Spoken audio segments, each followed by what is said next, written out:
if you stand in such a way that your chest sinks and your shoulders round, then there's pressure on your diaphragm.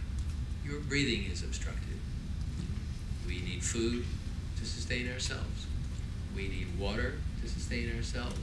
But fundamentally, we need air. We need breath to sustain ourselves. So the quality of our breathing is a fundamental component in our physical health, in our mental health, and in our spiritual well-being. There is hardly, I can't think of a spiritual tradition that does not incorporate breath in some way, shape, or form, consciously or peripherally.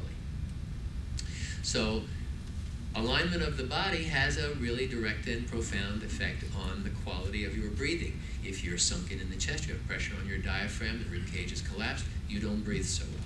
So how to open the chest, how to create space, how to create support, how to free the diaphragm, how to tone the diaphragm, all of those are alignment issues. And as you work with the alignment, then the quality of your breath changes, and so the whole quality of energy for you changes. Pranayama is the practice of yogic breathing, and that word is comprised of two words, prana. Prana is the life force.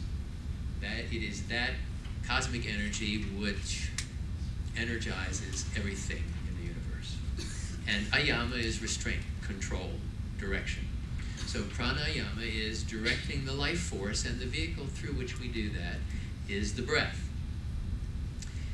In the Iyengar approach to pranayama, and it's unique, I think, in this respect, we start by lying down, because it is really difficult to sit, for most people, it is really difficult to sit properly meaning in an upright fashion where the chest is open, and at the same time be comfortable.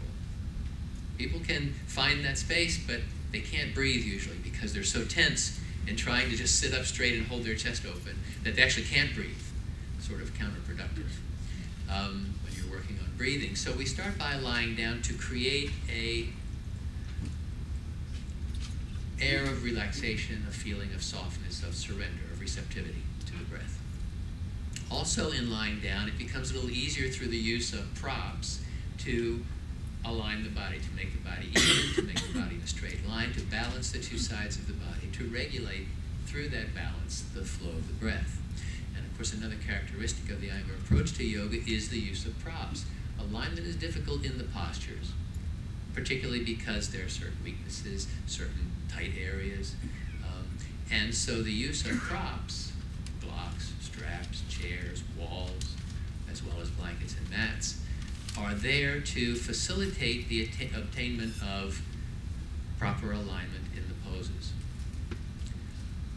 Proper alignment in the poses, or the attempt to achieve that, really points out to you where your strengths and weaknesses are.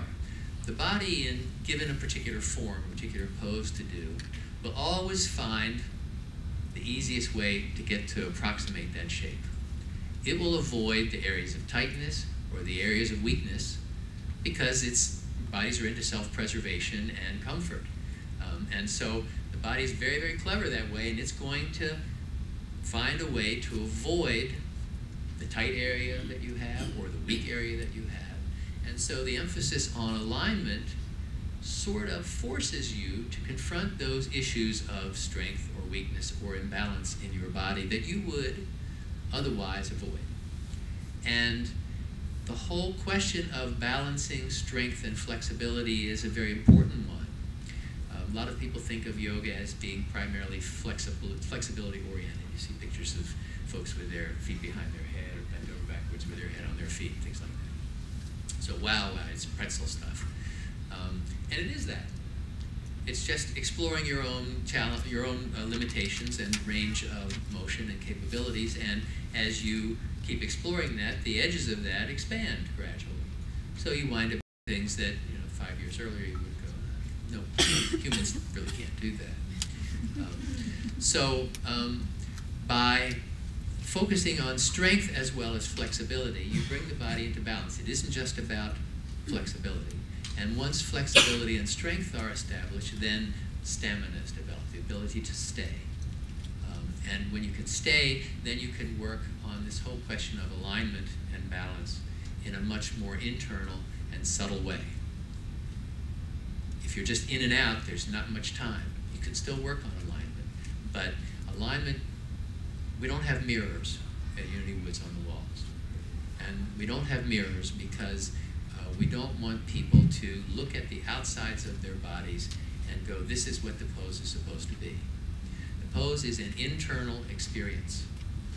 And while later on, when you know what you're looking for, you can use a mirror or an external device, another person, to give you feedback on the external alignment of your pose. It's really about the internal sensations of the asana that is the real benefit of it. So what you do is you learn through the instruction of the teacher and the adjustments and corrections of the teacher and the use of props to help you find the alignment that you're being instructed in. You learn to find out where your strengths are, where your weaknesses are, and how to adjust yourself to bring the weaker parts to a stronger place, to make the stiffer parts relax, let go, and become looser. All of those are through alignment instructions. So alignment is crucial to developing that internal sense of physical balance.